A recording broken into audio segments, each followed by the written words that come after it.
Bonjour, bienvenue pour ce live Instagram organisé par Sud-Ouest avec le ministère de l'Enseignement supérieur. L'enjeu c'est Parcoursup. Vous savez que Parcoursup c'est un outil qui a été mis en place en 2018 pour succéder à une plateforme qui s'appelait APB, Admission Post-Bac, qui était très controversée parce que elle n'empêchait pas qu'il faille recourir au tirage au sort. Donc désormais l'affectation des lycéens jusqu'à l'enseignement supérieur, elle se joue sur Parcoursup. Les enjeux sont très importants puisque je crois que ça concerne 700 000 lycéens et étudiants qui évidemment souvent réclament des places dans les mêmes filières et le nombre de places est limité, donc il y a un effet d'entonnoir. Et Parcoursup est l'instrument qui est destiné à réguler ça de la moins pire des façons, dira-t-on. Et c'est un outil qui suscite aussi pas mal de stress ou d'anxiété chez les lycéens et leurs parents. Et c'est pour cette raison qu'il nous a paru très utile d'avoir un temps d'échange avec Jérôme Teilhard, chef de projet Parcoursup au ministère de l'Enseignement supérieur et de la Recherche, auquel vous pourrez adresser vos questions sur cet Instagram pendant, disons, 40-45 minutes. N'hésitez pas. Bonjour Jérôme Teilhard. Bonjour à vous, bonjour à Donc, tous. j'expliquais aux internautes que vous êtes chef de projet Parcoursup au ministère de l'Enseignement supérieur. Grosse responsabilité. C'est vous qui connaissez à peu près tout cette plateforme qui reste encore en partie énigmatique ou mystérieuse pour beaucoup de lycéens et de leurs parents. Donc, on vous remercie de prendre quelques minutes pour répondre à leurs questions. Je les invitais à nous envoyer les questions, je dirais 40-45 minutes devant nous. Alors, des questions nous ont déjà été adressées, donc on va commencer directement avec ces questions, si vous le voulez bien. Des questions très concrètes. Par exemple, une question de Maxime à Biscarros qui nous demande si j'ai perdu mon INE. L'INE, vous pourrez nous rappeler d'ailleurs exactement ce que ça désigne. C'est l'identifiant national élève. Comment puis-je le retrouver et auprès de quel bureau, de quel guichet? Alors en fait, c'est assez simple. Donc, vous pouvez le retrouver. Donc, l'identifiant national élève, c'est ce qui vous sert avec votre adresse de messagerie pour faire la première étape de Parcoursup, l'inscription.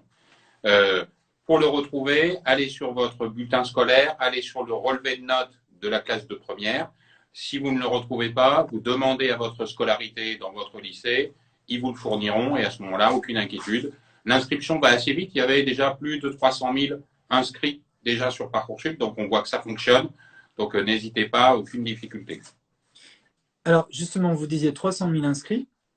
Avant qu'on établisse le contact, je donnais quelques données chiffrées. Je crois qu'il y a à peu près 650 000. Alors c'était 635 000 lycéens l'an dernier. Ouais. Il y avait 190 000 étudiants en réorientation, un public, 90 000 personnes en reprise d'études et 25 000 candidats internationaux hors France. Donc ça veut dire en gros, globalement, c'était 931 000 candidats sur la plateforme Parcoursup qui avaient confirmé des vœux en 2021.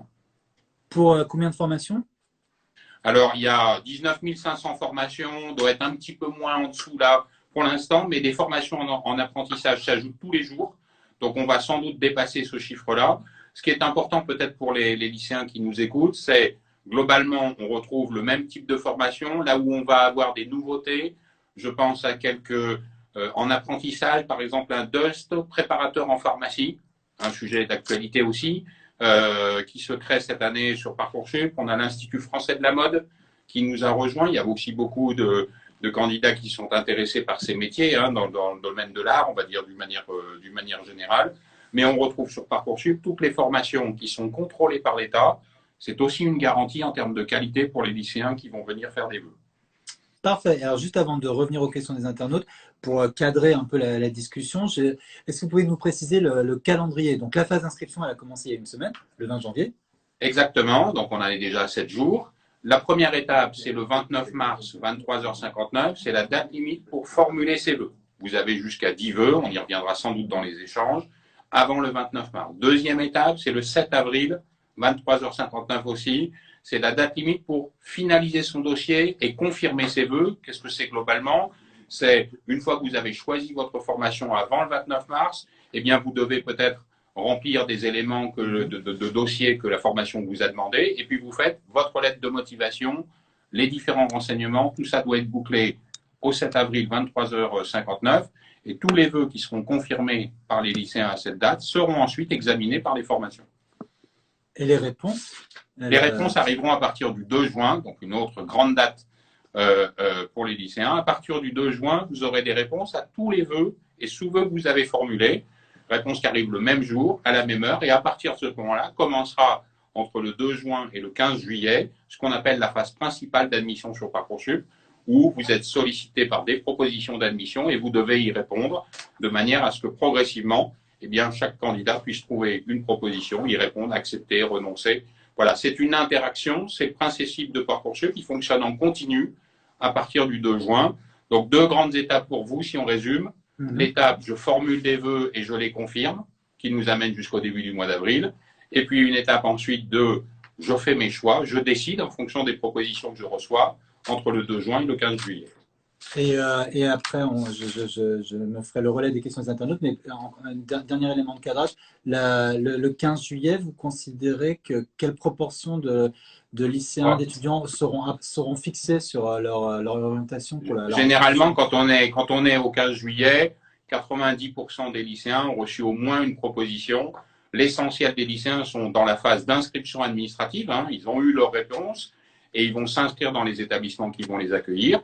Ce que l'on fait encore au 15 juillet, c'est évidemment s'occuper de ceux qui n'ont pas eu de proposition, les accompagner de manière à les aider à trouver un projet, une formation qui répond finalement à leur projet de poursuite d'études en fonction aussi des places qu'il reste. Donc ça, pas d'inquiétude. Nous aurons tout au long du processus l'accompagnement. Je vous écris régulièrement pour vous rappeler des échéances, pour vous rappeler des délais à respecter. Donc voilà, c'est le début d'une interaction. C'est pour ça que c'est important que vous puissiez renseigner votre adresse mail.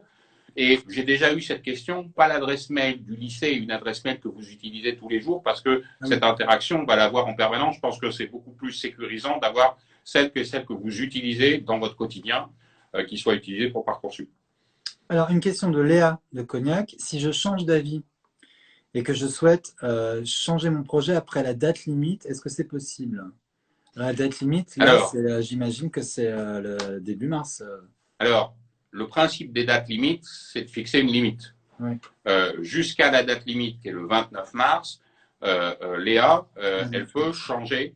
Voilà, elle peut changer d'avis, elle peut reformuler des vœux. Elle a un compteur qui est à 10 vœux qui est affiché sur Parcoursup, qui va contrôler qu'elle n'a pas dépassé cette limite. Ensuite, une fois qu'on a dépassé le 29 mars, on ne peut plus changer des vœux. Elle pourra toujours en supprimer un, mais quand elle le supprime, elle ne peut pas me demander j'en crée un à la place, parce qu'autrement, on n'en finirait jamais. Voilà. Moi, je pense que, pour la rassurer, il y a 2 mois qui s'écoulent, et je pense que c'est un temps suffisant, à la fois ne pas se précipiter parce qu'on a le temps, et en même temps, pas attendre la dernière minute. Donc, profitez des occasions comme celle d'aujourd'hui, auxquelles vous participez à cet échange, profitez des salons qui s'organisent, profitez des journées portes ouvertes, et vous pouvez trouver sur les pages de formation Parcoursup tous ces renseignements, les dates des journées portes ouvertes pour chacune des formations qui vous intéressent. Je pense que cette interaction avec les professionnels, elle est indispensable parce qu'elle permet de confronter peut-être, parce que c'est souvent ça, c'est j'avais un projet, puis finalement j'en change d'avis, c'est parce qu'on a peut-être confronté avec des professionnels et on s'est aperçu que ce n'était pas exactement ce qu'on souhaitait faire. Donc, prenez ce temps, vous avez le temps, de manière à respecter l'échéance du 29 mars, 23h59. Et vous disiez que sur la plateforme Parcoursup, il y a des infos sur les salons, il y a un accompagnement, c'est pas uniquement… Alors, il y a des informations sur chaque fiche de formation, vous retrouvez les dates des journées portes ouvertes. Vous trouvez les contacts mail des responsables pédagogiques, responsables administratifs. Vous pouvez même trouver, selon des établissements, qui ont des ambassadeurs étudiants qui sont prêts à dialoguer avec les lycéens pour leur dire voilà le contenu des formations, voilà comment ça se passe la vie étudiante quand on est dans ce type de formation. Et puis très régulièrement sur Parcoursup, nous affichons, nous faisons des lives comme aujourd'hui, nous faisons des webinaires spécifiques parfois sur comment s'inscrire, parfois sur comment faire des vœux dans les études de santé thématisés. Vous retrouvez tout ce programme sur le site de la page d'accueil de Parcoursup, vous le retrouvez, et à chaque fois qu'il y a des comptes rendus, on les met en ligne de manière à ce que ça profite à tous. Donc voilà, moi je crois pour rassurer, il y a plusieurs sources d'informations. Si vous avez des doutes, ne restez jamais avec votre question. Il y a plein de petites vidéos aussi qui essayent de vous expliquer très simplement, très pédagogiquement la manière dont on se débrouille sur Parcoursup. Puis je vous dis, il y a déjà beaucoup d'inscrits, il y en a d'autres qui arriveront et c'est tant mieux. Donc voilà, il n'y a pas de difficulté.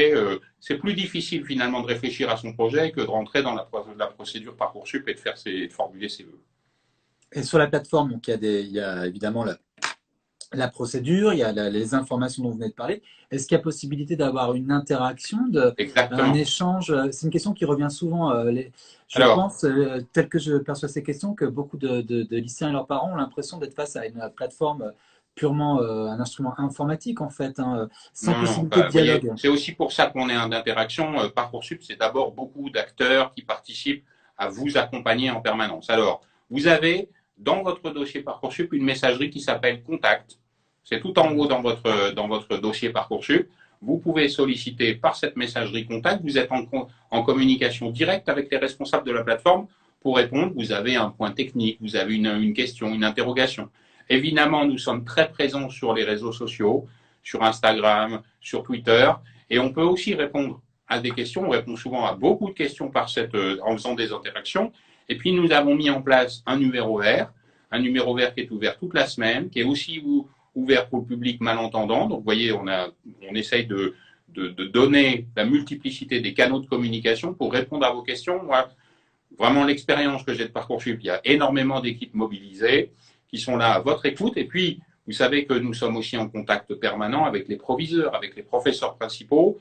À la limite, quand vous voulez avoir une première interaction, n'hésitez pas aussi à vous tourner vers votre lycée, psychologue de l'éducation nationale, professeurs principaux, parfois professeurs documentalistes, proviseurs. Ce sont les acteurs qui connaissent la procédure Parcoursup. Et puis, pour rassurer tout le monde, vous savez, ça fait 5 ans que Parcoursup existe, donc ils ont pris de l'expérience aussi. Et je crois qu'ils sont prêts aussi à accompagner parce que nous faisons en sorte à la fois d'améliorer chaque année la plateforme, mais aussi de rester stable dans les principes de manière à ce que précisément les acteurs de terrain au plus proche de vous aient toujours les réponses à vos questions. Alors, on reçoit pas mal de questions sur la situation des étudiants étrangers. Oui. J'imagine que, comme les étudiants français, Alors, on imagine à moitié. Alors, on va distinguer peut-être par cercle. Quand on est de l'Union européenne, on est comme les lycéens français, on candidate sur Parcoursup, quel que soit le type de formation.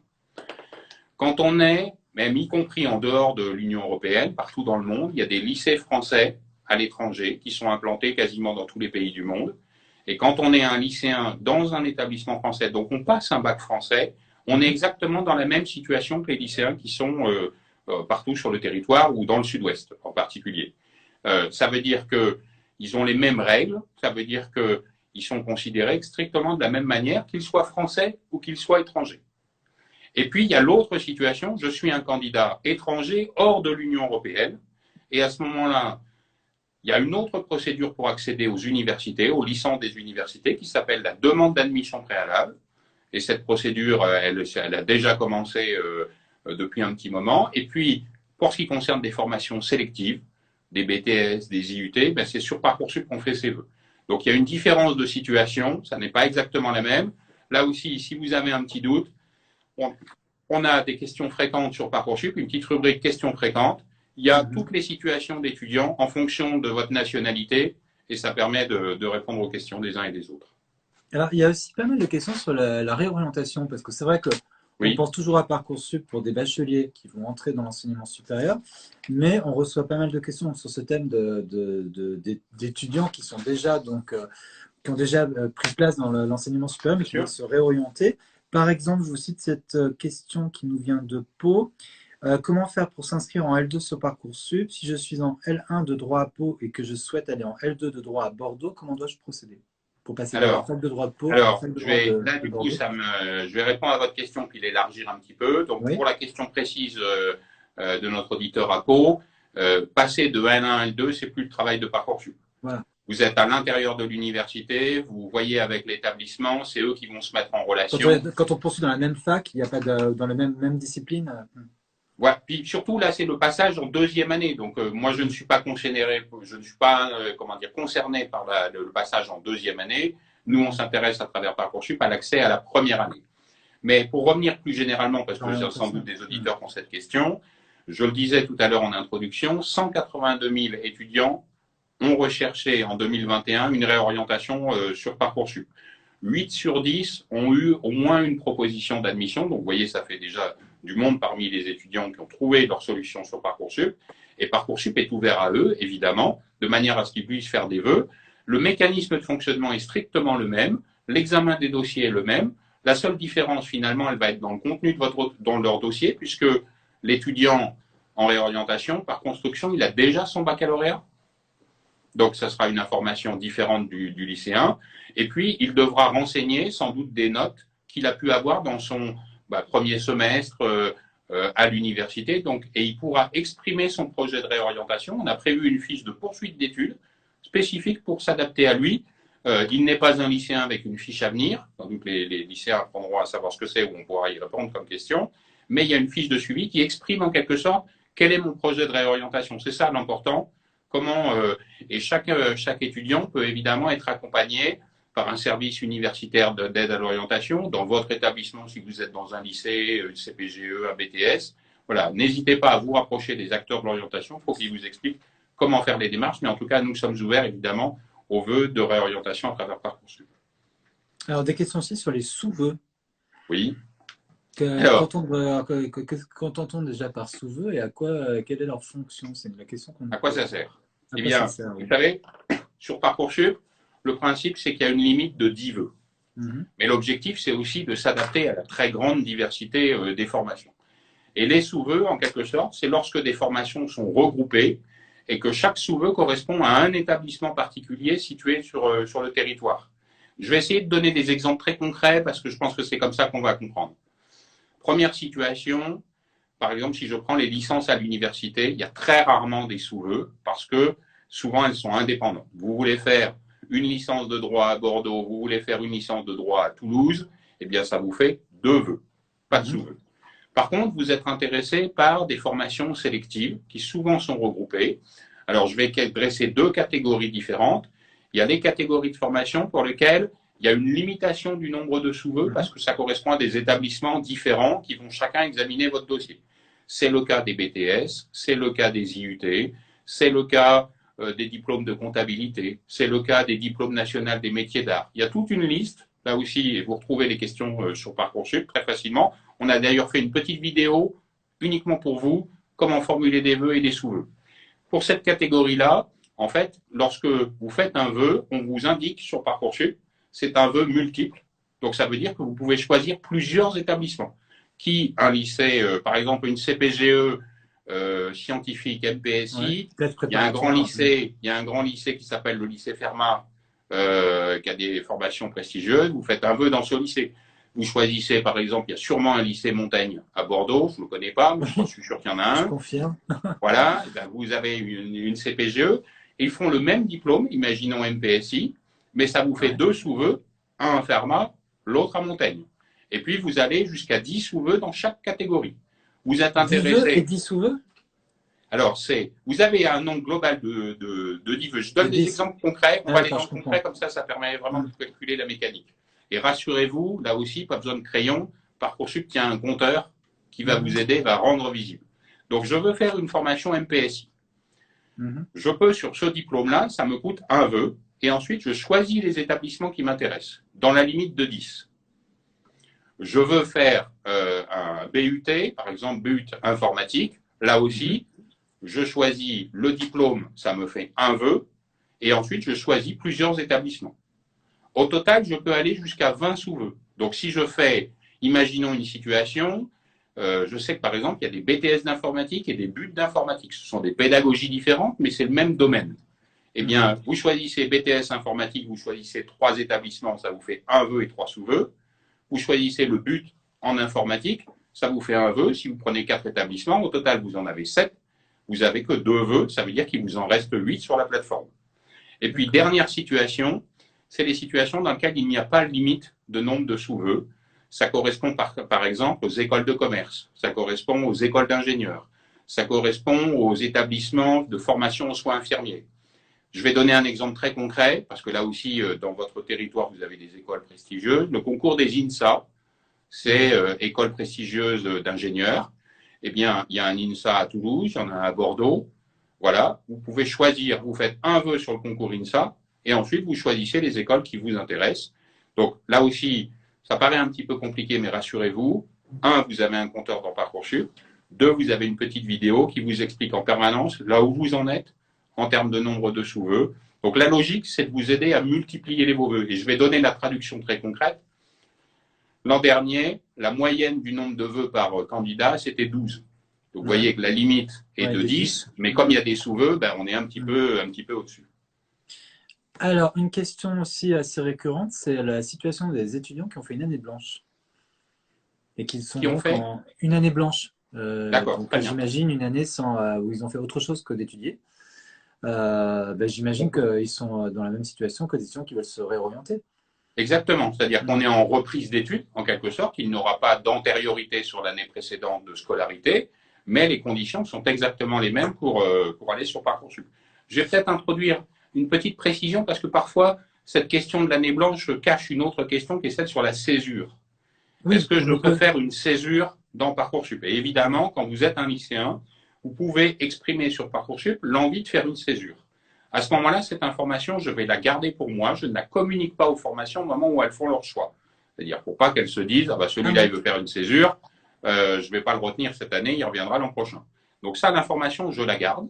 Et puis, au moment de la réponse. Exactement. Quand vous avez une réponse, que vous acceptez et que vous allez à l'inscription, à ce moment-là, je signalerai à la formation que vous avez demandé à faire une césure. Vous devrez ensuite faire un petit dossier pour la formation pour exprimer votre projet. Et si elle l'accepte, eh bien, un, vous êtes accepté dans cette formation et vous êtes inscrit, ça veut dire que vous aurez le statut d'étudiant. Deux, vous faites votre année de césure ou les 6 mois de césure. Et trois, vous ne repasserez pas sur Parcoursup, votre place est conservée. C'est-à-dire que si vous avez votre année de césure, ben vous revenez en septembre d'après, finalement, septembre 2023, et vous retrouvez votre place dans la formation. Bien sûr, il peut arriver que quand vous avez fait un projet de césure, vous avez changé de projet de formation. Parce que c'est finalement autre chose que vous voulez faire, et ben à ce moment-là, vous repassez sur Parcoursup, c'est bien normal, mais on a tenu compte, et sans doute que vous exprimez un projet de réorientation compte tenu de votre projet de césure. Mais voilà, je le précisais parce que souvent, il y a cette question derrière l'année blanche, elle n'est pas vraiment blanche, c'est une année avec un projet. Voilà, et j'en profite pour préciser la définition de césure, puisque des internautes nous demandent ce qu'on entend par césure, c'est une année où on ne fait pas d'études, on va à l'étranger, exactement. On travaille. On a un projet associatif, voilà. Et ce qui compte, c'est que vous avez un droit de formuler une césure, le droit vous est garanti, mais la formation, elle examine le bien fondé. C'est-à-dire qu'elle va essayer de voir est-ce qu'il y a vraiment un projet, il faut qu'il y ait quelque chose de solide et qui a un sens par rapport à... Et ça se comprend, et je pense que c'est protecteur aussi pour vous. Donc voilà comment fonctionne la césure. Elle fonctionne avec Parcoursup. Vous pouvez en exprimer le projet. Et moi, ce que je vous garantis, c'est que si vous l'exprimez, je ne le donnerai pas à la formation. Je ne lui donnerai l'information qu'après que vous ayez accepté, de manière à ce qu'il n'y ait aucune crainte parmi vous de oui, mais si elle le sait, elle ne voudra pas me prendre. Vous voyez à peu près le type de fantasme qui peut aussi se développer. Il y en a quelques-uns autour de Parcoursup parfois. Par ailleurs, on a pas mal d'interrogations sur les lycéens ou étudiants qui voudraient s'inscrire dans 2 cursus. Donc j'imagine qu'il faut faire 2 procédures sur Parcoursup. Alors, ça se passe, non, parce que en fait, faire à la fois de l'histoire. Les 2 cursus, vous avez beaucoup de doubles diplômes sur Parcoursup.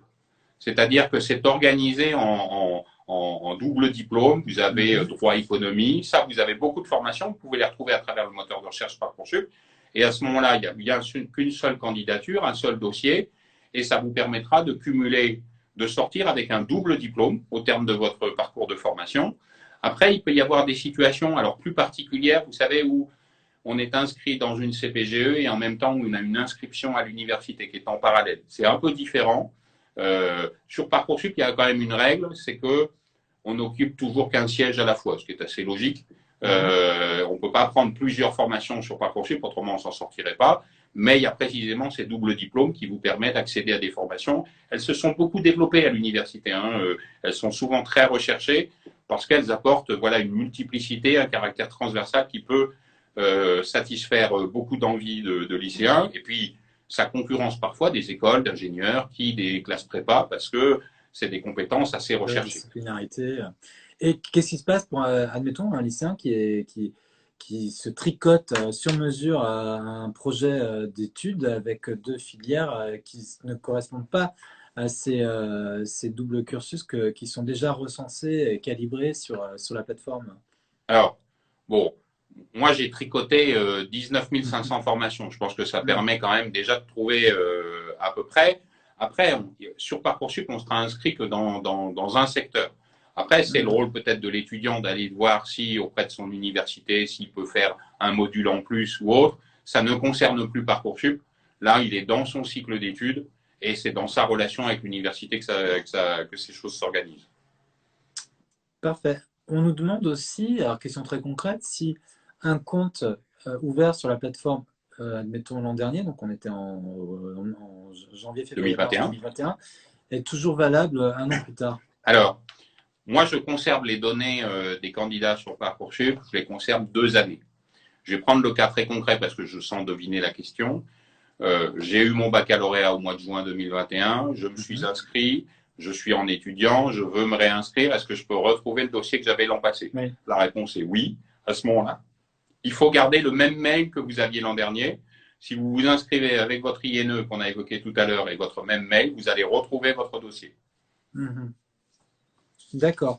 Alors, autre question, mais alors, c'est une question assez large quand même. Comment sélectionner les formations qui m'intéressent? Alors, c'est une Alors, question de fond, mais moi je dirais que le premier bon réflexe, c'est déjà des formations qui vous intéressent. Ça paraît assez bateau ce que je raconte, mais enfin, c'est quand même extrêmement important. C'est-à-dire que vous n'avez pas à hiérarchiser sur Parcoursup vos vœux. Vous les faites librement, vous les faites en fonction de votre motivation. Le deuxième conseil que je vous donnerais, c'est profiter des moments comme aujourd'hui, des journées portes ouvertes, pour confronter, pour savoir est-ce que ça m'intéresse vraiment ou pas. Troisième élément, vous avez sur le moteur de recherche Parcoursup, quand on affiche des formations, on vous suggère parfois des formations qui sont similaires. Ça permet aussi d'ouvrir un petit peu vos œillères, en quelque sorte, et puis de vous dire, peut-être qu'il y a d'autres formations qui mènent au même type d'environnement professionnel, mais qui vont pouvoir m'intéresser. N'hésitez pas, le moteur de recherche Parcoursup, il est vraiment construit comme ça pour vous donner le maximum d'opportunités, pour identifier des formations qui sont près de chez vous, des formations qui sont dans d'autres académies, et sur Parcoursup, on peut candidater, quel que soit le lieu sur le territoire. Donc, pas de limite de ce point de vue-là. Donc, voilà, mon conseil, c'est réfléchissez, prenez le temps, date limite le 29 mars, 23h59, on n'y est pas encore. Prenez le temps d'observer, prenez le temps de confronter vos questions, faites-vous aider. Vous avez le droit, vous avez dans votre lycée le professeur principal qui peut vous renseigner, vous pouvez interpeller à travers les données de Parcoursup un responsable de formation, des anciens étudiants. Voilà, beaucoup d'opportunités, en tout cas, ne jamais rester avec sa question pour soi-même. Il vaut mieux aller confronter, aller au-devant pour vraiment apprécier qu'est-ce qui m'intéresse vraiment, qu'est-ce qui est en relation avec mon parcours, comment je vais pouvoir formuler des vœux. Mais je veux le dire aussi très simplement, c'est normal parfois de ne pas savoir encore. Faut pas non plus se sentir, je pense qu'il faut un peu déstresser. Il y a beaucoup de lycéens, moi-même quand je l'ai été, sans doute au mois de mars, quand j'ai passé le baccalauréat, je ne savais aucune idée de ce que je ferais après. Rassurez-vous, ça se passerait bien quand même. Je redonne ces chiffres parce que ça permet aussi de rassurer. 94% des lycéens, à la fin de la procédure, avaient eu au moins une proposition. Je pense que c'est un chiffre qui est considérable. Quand je suis sur le bac général, je suis à plus de 97%. Donc voilà, dites-vous, la procédure, elle est là pour vous accompagner, on est là pour vous aider à faire vos choix. alors justement, vous disiez que 97% des bacheliers généraux avaient une proposition d'ici à début juillet, c'est ça? Enfin, Voilà, à à la l'issue fin de de la la phase procédure, on principale. avait 97% qui avaient Parce eu que des propositions voilà, il y a des d'admission. internautes qui nous demandent est-ce que c'est possible de se retrouver sans aucune réponse positive à nos 10 vœux? Alors, ça Ben, arrive. bien sûr que ça arrive, mais Mm. parfois, vous voyez, moi, et ça fait partie du conseil du coup que je peux donner, moi j'ai des candidats chaque année qui font un seul vœu sur une formation sélective. C'est une prise de risque qui est très importante, Ouais. vous avez jusqu'à 10 vœux. Ça veut dire, parfois j'ai aussi des candidats Mais qui qui joue pas ont le fait jeu. des vœux Mm. très éloignés de leur projet d'orientation, de leur projet de parcours d'études. Il y a eu une erreur. Mm. Ça arrive là aussi. Et on a des acteurs sur le terrain parce que l'essentiel finalement, si je vais au-delà de la question directe que vous me posez, c'est comment je me retrouve si jamais j'ai que des réponses négatives. Et bien, Mm. si vous avez des réponses négatives, on vous accompagnera Parcoursup prendra contact avec vous. Si au début du mois de juillet, vous n'avez toujours pas de proposition d'admission, Parcoursup fera la démarche auprès de vous pour vous proposer un accompagnement. Et dans cet accompagnement, il y a à la fois essayer de trouver une formation, mais souvent, il y a aussi un contact pour essayer de mieux comprendre quel est votre projet. Est-ce qu'il y avait un problème à la base dans la construction de votre projet? Enfin, vraiment, moi, je dis, ça peut arriver, bien sûr, hein, je ne vais pas vous dire le contraire, mais l'objectif, c'est bien de vous accompagner et on vous donne les moyens de rebondir, parce que c'est ça qui est important. Il ne faut pas rester dans sa situation recroquevillée. Donc, nous, on essaye toujours de vous accompagner pour vous permettre de poursuivre votre projet.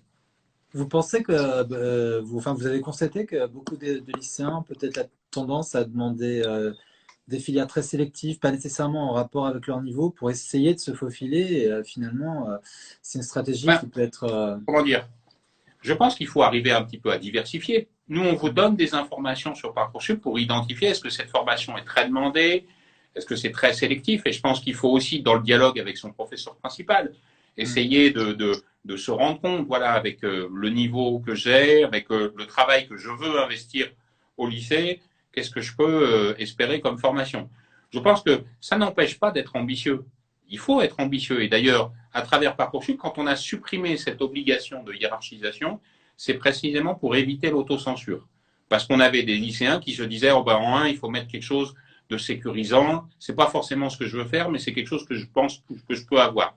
C'est pas forcément la bonne approche. Nous, notre intérêt, c'est qu'est-ce qui vous intéresse, qu'est-ce que vous avez envie de faire. Il faut essayer de travailler. Moi, je vous le dis vraiment, hein, quand à la fin, sur Parcoursup, on a des candidats qui ne trouvent pas, il y a parfois une question de niveau scolaire, et puis il y a une question d'adaptation du projet par rapport à la réalité de mes connaissances et compétences. C'est pour ça qu'on essaye de donner, il y a des informations chiffrées, et puis vous trouvez pour chaque formation quelles sont les connaissances et compétences qu'elles attendent, quels sont les critères qu'elles utilisent. Ça aussi, ça doit pouvoir vous aiguiller pour vous dire, voilà, est-ce que j'ai une chance raisonnable de rentrer dans cette formation? Est-ce que ça correspond à mon profil? Alors, il y a pas mal de questions sur la lettre de motivation. Là, je vois une question qui apparaît à l'instant. Est-ce qu'il faut une lettre de motivation pour chaque vœu? Première question. Oui. Et deuxième question, qui est plus un commentaire d'un internaute qui dit en fait ce qui est décisif, c'est la lettre de motivation et les commentaires des profs. C'est ça qui fait la différence dans une candidature. En fait, c'est très dépendant des types de formations. Il y a des formations pour lesquelles la motivation, l'expression de la motivation est très importante. Je vous donne un exemple. Moi, j'étais, par exemple, ce midi, je dialoguais avec des directeurs d'instituts de formation aux soins infirmiers. C'est la première formation demandée par les lycéens, vraiment la plus importante. Eh bien, dans le dialogue que j'avais avec les directeurs, tous me rappelaient à quel point ils considèrent que la motivation est essentielle. Et on le comprend. Il ne s'agit pas simplement d'avoir des compétences scientifiques qui sont nécessaires pour entrer dans ces formations, mais si on n'est pas motivé en se disant les personnes que je vais accompagner dans ma formation, c'est des personnes qui ont besoin de soins, donc des personnes en difficulté, si je ne suis pas à l'aise avec les personnes malades, voilà. Et ça s'exprime aussi la motivation très concrètement, hein, peut-être pour rassurer. Il ne s'agit pas de faire une dissertation, c'est 1500 caractères qui sont demandés dans la lettre de motivation, et il s'agit d'exprimer en quoi ce projet il vous ressemble, en quoi vous savez exactement quel est le contenu de la formation et ça répond à un projet personnel, un projet professionnel. Vous avez interagi avec des acteurs, vous avez fait votre stage de 3e dans cet environnement-là et ça vous a convaincu de poursuivre. Voilà, c'est des choses très concrètes. Je pense que c'est ça. Et puis un petit aussi message pour rassurer tout le monde. Dans votre dossier, eh bien, vous aurez une petite fiche pratique sur comment on rédige son projet, sa lettre de motivation. Et on a mis même une petite vidéo avec des professionnels, des formations qui vous expliquent ce qu'ils attendent. Parce que, rassurez-vous aussi, ou en tout cas, ça ne sert à rien de faire une lettre de motivation type qu'on met pour tous ses vœux. Vous vous piégez vous-même. C'est-à-dire qu'évidemment, si vous demandez d'un côté une formation en soins infirmiers et puis une formation licence de mathématiques, ça n'a rien à voir. On comprend bien qu'il faut une motivation différente. Et puis, Wikipédia, les profs du SUP y connaissent aussi, donc ils reconnaîtront si vous faites quelque chose de standardisé. Vraiment, faites quelque chose qui sert votre projet. Il ne s'agit pas de vous demander vraiment une composition, hein. C'est vraiment des éléments qui vous permettent à vous de vous situer, de montrer que vous avez compris ce que sont les attentes de la formation, ce que vous souhaitez y faire dans cette formation. C'est ça finalement l'intérêt. Les établissements qui évaluent les candidatures des lycéens sur Parcoursup, ils n'ont pas connaissance des autres vœux. Absolument, vous avez raison. C'est une protection que l'on apporte au candidat. La formation ne connaît que le vœu qui l'intéresse. Elle ne connaît pas les autres. Il n'y a que moi qui connais ces vœux-là et je ne leur communique pas. Donc c'est pour ça que vous pouvez faire vos vœux tranquillement. C'est une donnée personnelle à vous qui n'intéresse pas les formations. Je vois aussi apparaître quelques questions sur les écoles privées. Oui. Il y en a beaucoup dans l'enseignement supérieur. Lesquelles sont concernées par Parcoursup, s'il y en a? Alors, oui, vous avez raison. Je donne un petit truc parce que j'y pense, parce que vous allez autrement me poser la question. On ne prend pas en compte la date à laquelle on fait les vœux non plus. C'est-à-dire que ça ne sert à rien de vous précipiter ce soir à faire vos vœux. Vous n'avez pas plus de chance que si vous faites les vœux dans une semaine. Ce qui compte, c'est de faire les vœux avant le 29 mars. Je leur dis parce que j'ai souvent une question associée aussi comme ça. Alors maintenant, les écoles privées. Vous avez... Les gens pensent que plus ils expriment leur plus ils vont vite, tôt, plus ils seront mieux placés. Mieux ils seront placés. Voilà, donc et ça me permet de dire aussi, on a mis une petite rubrique conseils sur Parcoursup, sur la page d'accueil, dans laquelle vous retrouvez les questions les plus courantes, notamment celles qu'on a pu voir ce soir ensemble. N'hésitez pas à vous y reporter, ça vous rassurera. J'en viens aux écoles privées. 1. Le statut des écoles figure systématiquement sur Parcoursup. Est-ce que c'est public? Est-ce que c'est privé? Dans le moteur de recherche, vous pouvez d'ailleurs choisir vous-même. Je ne souhaite que des formations publiques. Vous pouvez mettre un filtre et ça vous proposera que des formations publiques. Les formations privées, elles sont différentes et de différentes natures. Ce qui fait qu'elles sont sur Parcoursup, c'est le fait qu'elles aient un diplôme qui est contrôlé par l'État. C'est un point important. Ça veut dire que c'est une garantie que nous vous proposons. Elles ont une reconnaissance, alors des fois de diverses formes, mais toutes les formations sur Parcoursup ont une reconnaissance et un contrôle assuré par l'État. Je crois que c'est une garantie. Ça ne veut pas dire qu'une formation qui est en dehors de Parcoursup est forcément une formation qui ne va pas. Moi, je n'ai pas ce discours-là, mais ça veut dire que son diplôme n'est pas contrôlé par l'État. Et c'est une garantie en moins. Nous, ce que nous essayons de faire, on a fixé des règles très claires, connues par les formations. On en a 19 500. Il y en a encore des qui vont venir, surtout sur l'apprentissage.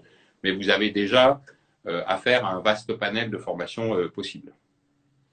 Alors, je vois que plusieurs internautes pensent que c'est, et vous allez leur dire si c'est le cas, que ça facilite une candidature si elle concerne une formation qui est dans la région. Est-ce qu'il y a un facteur géographique?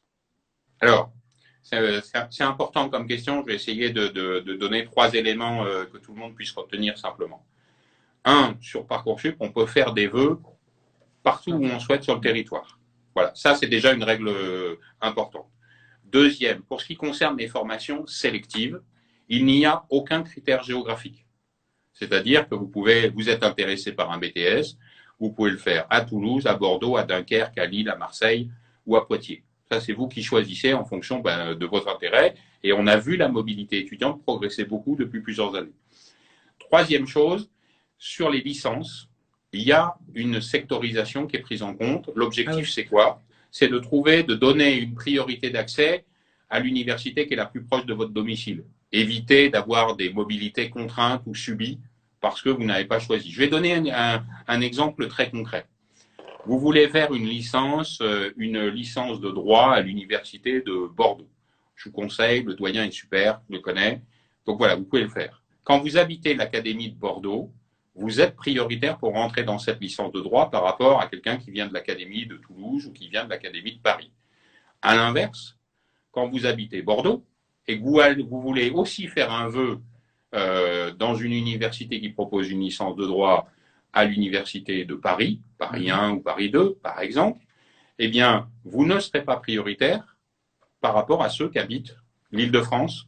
Donc voilà la différence. Alors, petit pour vous aider, à chaque fois que vous êtes dans un vœu, on vous indique si vous êtes du secteur ou pas du secteur. Donc si vous êtes prioritaire ou vous n'êtes pas prioritaire. Le deuxième conseil très pratique que je donne, c'est de diversifier les situations. Si vous êtes intéressé, vous avez intérêt à faire un vœu dans votre académie, parce que ça vous sécurise, vous êtes prioritaire, mais ça ne vous interdit pas de faire de vœux en dehors, dans d'autres académies, et ça sera en fonction finalement de la demande. Il y a des formations, lorsque les formations sont peu demandées, évidemment, quel que soit leur lieu sur le territoire, elles sont ouvertes à toutes les candidatures. On prend en compte quel est le niveau de tension sur les formations. Très bien, écoutez, j'ai l'impression qu'on a fait à peu près le tour, parce qu'il y a encore quelques questions, mais elles sont assez redondantes avec des sujets qu'on a déjà abordés. D'accord? Peut-être juste, on parle des filières sélectives. Quand les filières sélectives ont un concours, par exemple, comment ça se passe? Oui, Il y eh a deux bien, filtres, et Parcoursup et le concours ou alors, les formations à concours sont sur Parcoursup. ouais, Quand vous formulez un vœu, on genre vous Sciences indique le Po, calendrier du concours. Et quand vous serez informé, quand vous aurez confirmé vos vœux, ça c'est l'échéance du 7 avril, eh bien, les vœux, vos candidatures sont transmises aux formations qui vont solliciteront, c'est-à-dire elles vous convoqueront en disant date du concours, je sais pas quoi, moi le 22 avril, ouais, et vous irez passer votre concours et les résultats, vous les aurez sur le dossier Parcoursup à partir du 2 juin. d'accord, ok. Je regarde mon confrère qui centralise les questions. Est-ce qu'il y a d'autres sujets qu'on n'aurait pas abordés? Non, je crois que non. Ben, écoutez, merci Jérôme Théard de votre disponibilité. Je vous en prie. Merci à vous et puis bonne chance à tous les candidats. Voilà, restez serein. Je pense que c'est ça l'essentiel. C'est prenez le temps de faire vos vœux, prenez le temps de vous inscrire. Vous avez le temps vraiment. Et puis prenez le temps d'avoir des interlocutions avec des professionnels. Je pense que c'est vraiment essentiel parce que c'est ça qui va vous aider à mûrir votre projet et à savoir exactement ce que vous voulez. Quand vous savez ça, sur Parcoursup, ça se passera très bien. Oui, on a bien compris que les lycéens et les étudiants et tous les usagers de Parcoursup ont jusqu'au 29 mars pour mûrir Exactement. leur projet. Alors, Très bien, je vous informe, j'informe les internautes, notre public, que l'échange qu'on vient d'avoir est disponible en replay sur sudouest.fr, j'imagine, oui. Donc, toutes les infos que vous avez partagées avec nous, elles peuvent être consultées ces prochains jours sur le site. Je vous remercie. Je vous dis bonne soirée et bonne chance à tous les candidats. C'est à très bientôt. important pour eux. Donc, bonne chance à eux. Important. Et on est là pour veiller sur eux. Merci à vous. Au revoir. Au revoir.